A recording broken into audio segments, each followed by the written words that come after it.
Өзгөндүн баштоо жана Ширал айылдарындагы үлүш жерлер жаандан улам минтип сууда калды. Катуу жааган жаан 100 гектардан ашуун бакты жана Өзгөн Девзара кооперативине таандык 200 гектардан ашуун айдоо аянтын каптаган. Мындан сырткары агын суу турак үйлөргө да жакындап, 18 кожолукка жана табигый жээкти жеп кетүү коркунучу жаралууда. Суун ашы сойдан туура кетарды алдым. Суу башында сайдан түз кетчүлү.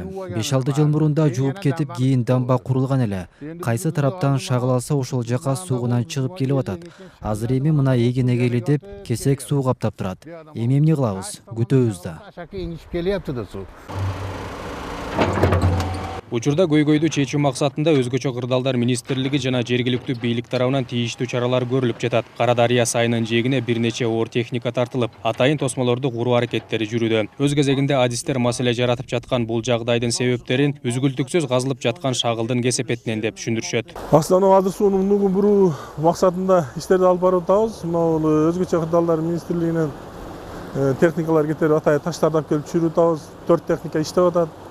Суунун бир погрузчик иштеп атат, 2 таш алып келип, экскаватор иштеп атат. Суунун буруп, кайра ордуна киргизебиз.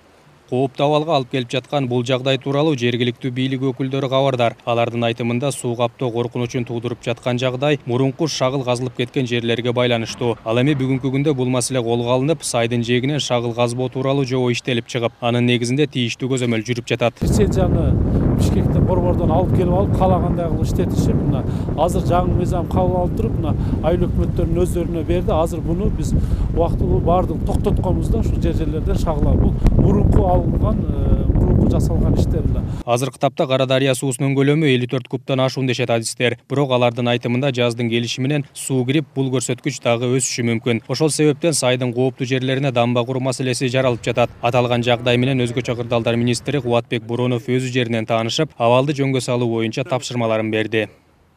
Азыр суунун нугун ар жака буруп, ордуна салып.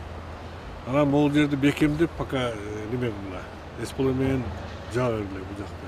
Мындан ары Кара Дарыя суусунун жээктерин бекемдөө үчүн дамба куруу керек. Ал үчүн 8 чакырым узундуктагы дарыянын 2 жээги тосулууга тийиш. Бирок азырынча Өзгөчө кырдаалдар министрлигинде дамба курууга каражат жетпейт. Ал жерге ошол 16 чакырымдык дамба куруш үчүн, ошо айылды куруш үчүн 600 миллион сом керектелет. Азыркы учурда андай каражат Өзгөчө кырдаалдар министрлигинде жок.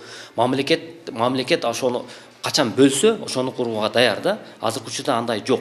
Учурда суу каптоо коркунучун жоюу үчүн убактылуу дамба куруу иштери жүргүзүлүп жатат. Эскерте кетсек, Кара Дарыя суусунун жээгинде жаралган кооптуу жагдайлар буга чейин деле катталып келген. Бирок тиешелүү аракеттер көрүлгөнү менен көйгөйлүү маселелердин саны кыскарбай келет. Ал үчүн министрлик тиешелүү органдарды жеке ишкерлердин шагыл казуусуна каршы чара көрүүгө чакырат. Адилет Иманов, Нурсултан Абдикерим уулу, Ынтымак.